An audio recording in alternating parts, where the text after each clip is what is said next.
Hello students, to আজি ভিডিওটো আমি ডিসকাস কৰিম সোশ্যাল সায়েন্সৰ কিছুমান ইম্পৰ্টেন্ট কোৱেশ্চন তোমালোক গোটেইবিলাক চেপ্টাৰৰ পৰা তো তোমালোকৰ ইউনিট টেষ্ট এক্সামত আহিব হিষ্টৰীৰ পৰা চেপ্টাৰ নম্বৰ 1 জিওগ্ৰাফিৰ পৰা চেপ্টাৰ নম্বৰ 1 পলিটিকেল আৰু ইকনমিক্সৰ পৰা চেপ্টাৰ 1 আহিব তো হা ভিডিওটো আৰম্ভ কৰিছো প্ৰথম আমি হিষ্টৰীখন ডিসকাস কৰিম বংগ বিভাজন আৰু স্বদেশী আন্দোলন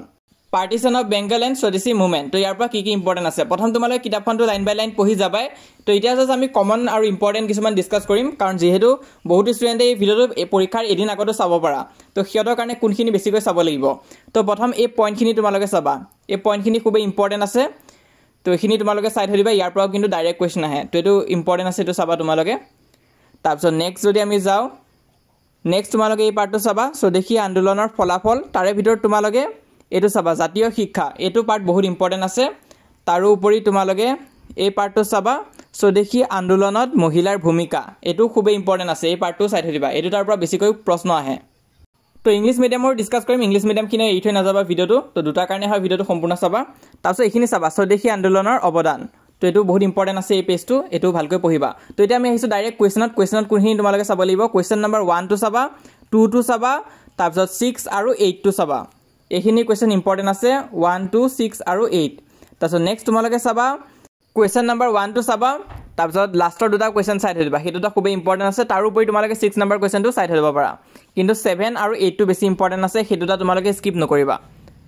তো এখিনি চালে আমাৰ চেপ্টাৰ নম্বৰ 1 টো কমপ্লিট হৈ যাব হিষ্টৰীৰ কাৰণে তো যিসকল ইংলিশ মিডিয়ামৰ ষ্টুডেন্ট চাই আছে তোমালোকে কোৱেশ্চন নম্বৰখিনি মিলাই চাব পাৰা কাৰণ কোৱেশ্চন নম্বৰটো একে থাকে তো এখিনি চালে তোমালোকৰ হিষ্টৰী চেপ্টাৰ নম্বৰ 1 টো কমপ্লিট হৈ যাব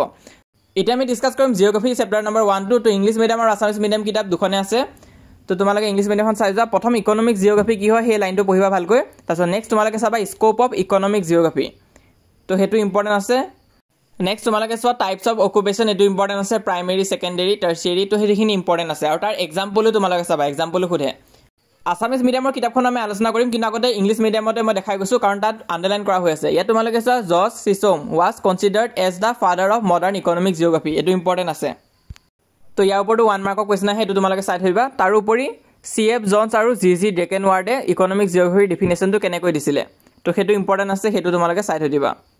তাৰপিছত এটা আহিছে অসমীয়া মাধ্যমৰ কিতাপখনত তো ইয়াত তোমালোকে চোৱা ইকনমিক জিওগ্ৰাফি কি হয় হেতু তোমালোকে ভালকৈ চাই থৈ দিবা তাৰ পৰা প্ৰশ্ন আহে তাৰ উপৰি এটো চাবা এই পইণ্টখিনি চাবা পাঁচটা পইণ্ট আছে এখিনি ভালকৈ চাই থৈ দিবা ইয়াৰ পৰা প্ৰশ্ন আহে তাৰ উপৰি জৰ্জ ক্ৰিছম তাৰপিছত CF জনছ আৰু GG ডেকেনৱাৰ্ডে জিওগ্ৰাফিৰ ডেফিনেশনটো কেনেকুৱাকৈ দিছিল হেখিনি তোমালোকে চাবা এই পাৰ্টটো ইম্পৰ্টেন্ট আছে এই গুটেখিনি চাবা তোমালোকে নেক্সট তোমালোকে এখিনি চাবা tertiary occupation secondary occupation primary occupation এই গুটেখিনি চাই থৈ দিবা এক্সাম্পলখিনিও চাবা তাৰপিছত নেক্সট তোমালোকে এখিনি চাবা আন্ডাৰলাইন কৰি থোৱা পাৰ্টটো এটো ইম্পৰ্টেন্ট আছে ৰিসোৰ্স কি হয় তো হেখিনি ইম্পৰ্টেন্ট আছে মেইন ৰিসোৰ্স কি হয় হেৰি কি হয় গুটেখিনি চাই থৈ দিবা তাৰপিছত নেক্সট তোমালোকে এই পাৰ্টটো দেখা এই পাৰ্টটোৰ পৰা তোমালোকৰ এটা লং কোৱেশ্চন ফিক্স হয় তো ইউনিট টেষ্ট এক্সামত এটা লং কোৱেশ্চন এই পাৰ্টটোৰ পৰা আহিবই এটো হৈছে তোমালোকৰ ৰিসোৰ্স কনজাৰভেশন সম্পদ সংৰক্ষণ এই পাৰ্টটো খুব ইম্পৰ্টেন্ট আছে মেট্ৰিক পৰীক্ষাৰ কাৰণে ইম্পৰ্টেন্ট আছে মেট্ৰিকতো ইয়াৰ পৰা এটা লং কোৱেশ্চন আহিবই তো হেখিনি তোমালোকে চাই থৈ দিবা তো ইংলিশ মিডিয়ামৰ যদি কথা কওঁ তেনেহলে ইংলিশ মিডিয়ামতো তোমালোকে চাব পৰা এই পাৰ্টটো ইয়াৰ পৰা এটা লং কোৱেশ্চন একদম ফিক্স আছে তো এই পাৰ্টটো ভালকৈ পঢ়ি থৈ দিবা তোমালোকে ৰিসোৰ্স কনজাৰভেশন তো হা এতিয়া আমি আহিছো কোৱেশ্চনত কি চাব লাগিব তোমালোকে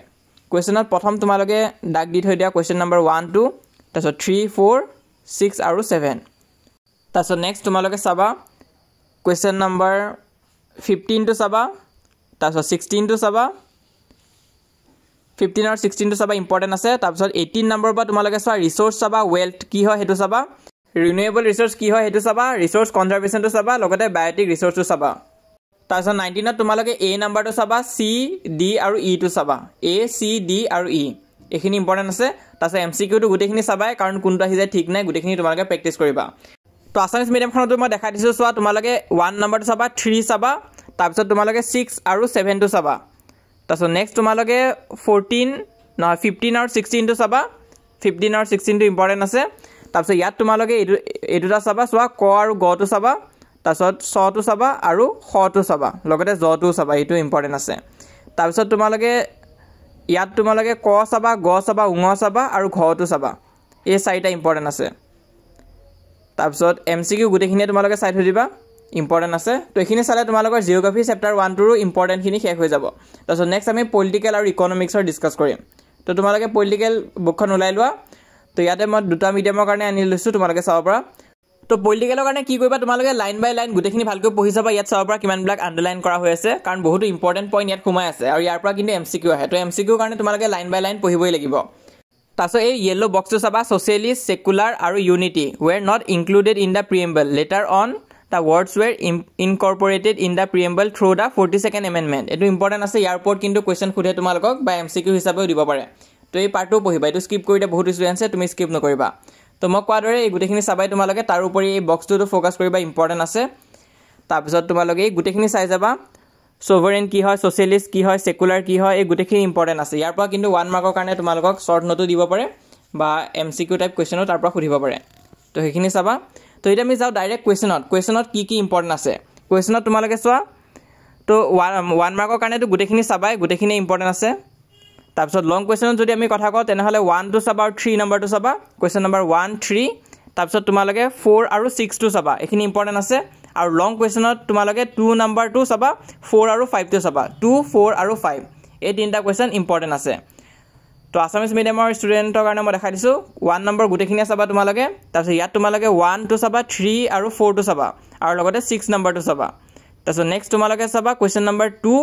4 আৰু 5 এইখিনি ইম্পৰ্টেণ্ট আছে তো এইখিনি চালে তোমালোকৰ পলিটিকেল চেপ্টাৰ 1 টো কমপ্লিট হৈ যাব তো নেক্সট এতিয়া আমি চাম ইকনমিক্সৰ চেপ্টাৰ নম্বৰ 1 টো তো ইকনমিকৰ কাৰণে কি ইম্পৰ্টেণ্ট আছে তো সব বহুতো কিতাপত তোমালোকৰ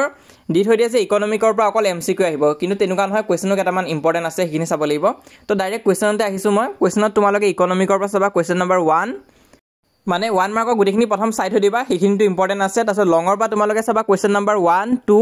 তাৰপিছত 4 আৰু 6 টো চাবা 1 2 4 আৰু 6 এইখিনি কিন্তু ৰিপিট হৈ থাকে তাৰোপৰি এই চেপ্টাৰটো MCQৰ কাৰণে খুবেই ইম্পৰ্টেণ্ট হয় তো MCQ তোমালোকে প্ৰেক্টিছ কৰিবা তো ইয়াতে ইংলিছ মিডিয়ামৰ কিতাপখনতো মই কুৱেশ্যনখিনি দেখাই দিছোঁ কোনখিনি বেছি ইম্পৰ্টেণ্ট আছে এনে লং কুৱেশ্যনৰ পৰা তোমালোকে চাবা কুৱেশ্যন নম্বৰ 1 2 4 আৰু 6 টো চাবা সেইখিনি ইম্পৰ্টেণ্ট আছে প্ৰি টেষ্টতো আগতে আহিছে আৰু ইম্পৰ্টেণ্ট আছে গাইড বুকত যদিও দি থৈ দিয়ে যে তাৰ পৰা কুৱেশ্যন নাহে হ'লেও চাই থৈ দিবা